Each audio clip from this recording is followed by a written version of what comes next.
राधे राधे मेरे प्यारे भाइयों बहनों माताओं व बंधुओं, संस्कार की बातें चैनल में आपका स्वागत है।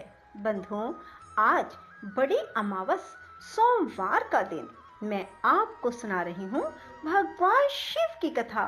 बंधुओं, भादो मास की बड़ी अमावस साथ ही सोमवार के दिन यदि आप भगवान शिव की इस कथा को सुनेंगे तो भगवान शिव आपकी झोली खुशियों से भर देंगे, आपके अनधन के भंडार भरपूर कर देंगे। बंधुओं, पूर्ण विश्वास, सच्ची निष्ठा कथा सुनने के समय बहुत जरूरी है। बंधुओं, यदि आपने हमारे YouTube चैनल संस्कार की बातें अब तक सब्सक्राइब नहीं किया तो जरूर करें और बेल आइकन दबाना ना भूलें। बोलो शिव शंकर भोलेनाथ की जय हो। ब्रह्मा जी कहते हैं, नारद, उसकी यह बात सुनकर सर्व मंगला के पति भगवान शिव बहुत संतुष्ट हुए और वीरभद्र तुम्हारी जय हो ऐसा आशीर्वाद देकर फिर बोले।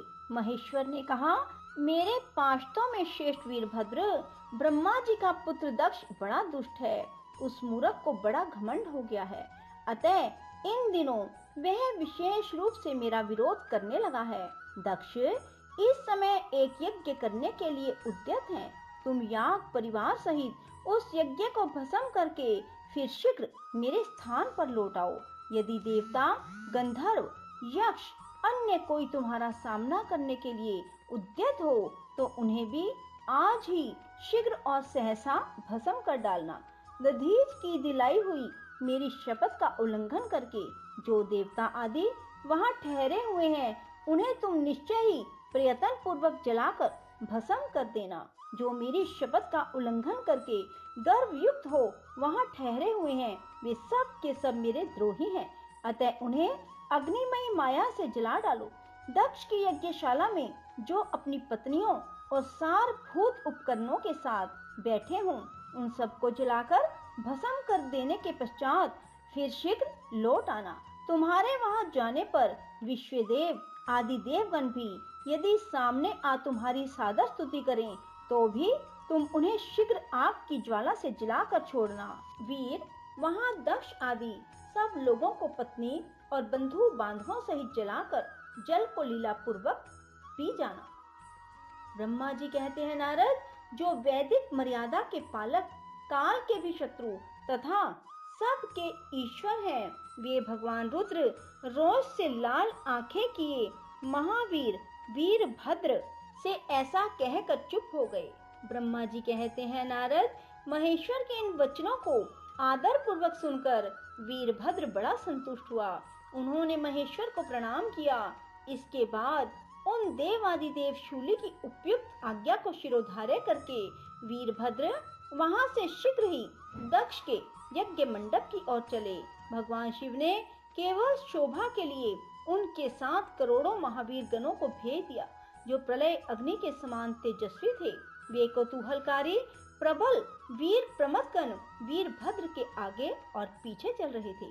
काल के भी काल भगवान रुद्र के वीरभद्र सहित जो लाखों पार्षद गण थे उन सब का स्वरूप रुद्र के समान था। उन गणों के साथ महात्मा वीरभद्र भगवान शिव के समान ही वेशभूषा धारण किए रथ पर बैठकर यात्रा कर रहे थे। उनके 1 सहस्त्र भुजाएं थी, शरीर में नागराज लिपटे हुए थे। वीरभद्र बड़े प्रबल और भयंकर दिखाई देते थे।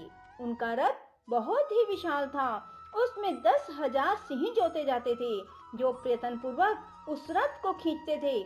उसी प्रकार बहुत से प्रबल सिंह, शार्दूल, मगर, मत्स्य और सहस्त्रों हाथी उस रथ के पार्श्व भाग की रक्षा करते थे।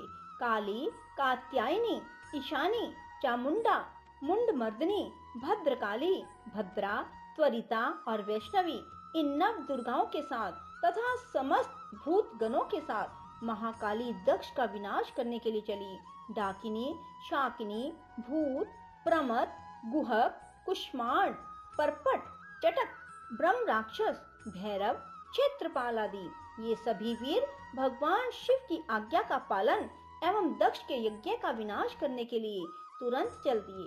इसके सिवा 64 गणों के साथ योगिनियों का मंडल भी सहसा कुपित हो दक्ष यज्ञ का विनाश करने के लिए वहां से प्रस्थित हुआ। इस प्रकार कोटि कोटि गण एवं विभिन्न प्रकार के गणाधीश वीरभद्र के साथ चले।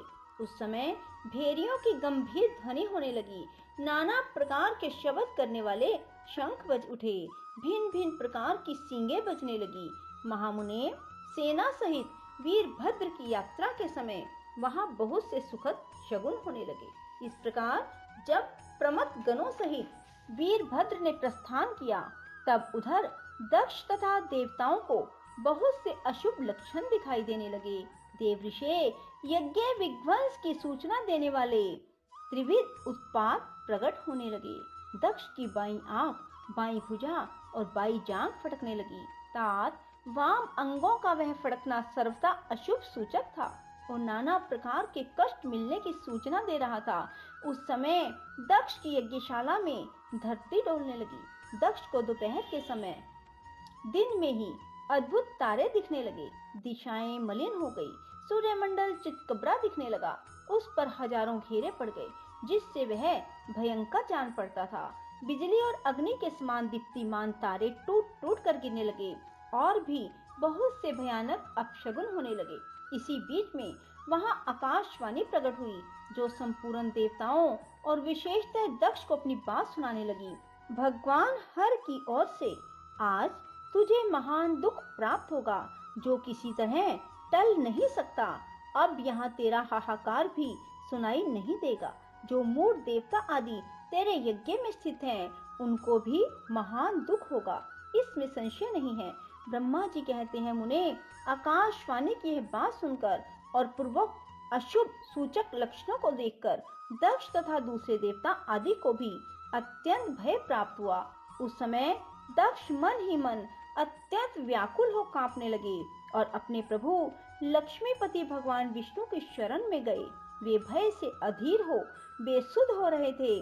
उन्होंने स्वजन वत्सल देव आदि देव भगवान विष्णु को प्रणाम किया और उनकी स्तुति करके कहा। दक्ष बोले, देव देव हरे विष्णु दीनबंधो कृपानिधे, आपको मेरी और मेरे यज्ञ की रक्षा करनी चाहिए। प्रभु, आप ही यज्ञ के रक्षक हैं। यज्ञ ही आपका कर्म है और आप यज्ञ स्वरूप हैं। आपको ऐसी कृपा करनी चाहिए जिससे यज्ञ का विनाश ना हो। ब्रह्मा जी कहते हैं, मुनीश्वर, इस तरह अनेक प्रकार से सादर प्रार्थना करके दक्ष भगवान श्री हरि के चरणों में गिर पड़े। उनका चित्त भय से व्याकुल हो रहा था। तब जिनके मन में घबराहट आ गई थी, उन प्रजापति दक्ष को उठाकर और उनकी पूर्वोक्त बात सुनकर भगवान विष्णु ने देवादि देव शिव का स्मरण किया। अपने प्रभु एवं महान ऐश्वर्य से युक्त परमेश्वर शिव का स्मरण करके शिव तत्व के ज्ञाता श्री हरि दक्ष को समझाते हुए बोले। श्री हरि ने कहा, दक्ष, मैं तुमसे तत्व की बात बता रहा हूँ, तुम मेरी बात ध्यान देकर सुनो। मेरा यह वचन तुम्हारे लिए सर्वथा हितकर और महामंत्र के समान सुखदायक होगा। दक्ष, तुम्हें तत्व का ज्ञान नहीं है, इसलिए तुमने सबके अधिपति परमात्मा शंकर की अवहेलना की है। ईश्वर की अवहेलना से सारा कार्य सर्वथा निष्फल हो जाता है। केवल इतना ही नहीं, पग पग पर विपत्ति आती है। जहाँ अपूज्य पुरुषों की पूजा होती है और पूजनीय पुरुष की पूजा नहीं की जाती, वहाँ दरिद्रता, मृत्यु, भय, ये तीन संकट अवश्य प्राप्त होंगे। इसलिए संपूर्ण प्रयत्न से तुम्हें भगवान विषध्वज का सम्मान करना चाहिए। महेश्वर का अपमान करने से ही तुम्हारे ऊपर महान भय उपस्थित हुआ है। हम सब लोग प्रभु होते हुए भी आज तुम्हारी दुर्नीति के कारण जो संकट आया है, उसे टालने में समर्थ नहीं है। यह मैं तुमसे सच्ची बात कहता हूँ। राधे राधे, जय श्री कृष्णा। बंधुओं, यदि आपको हमारी वीडियो पसंद आए तो इसे लाइक करें और शेयर भी जरूर करें। धन्यवाद।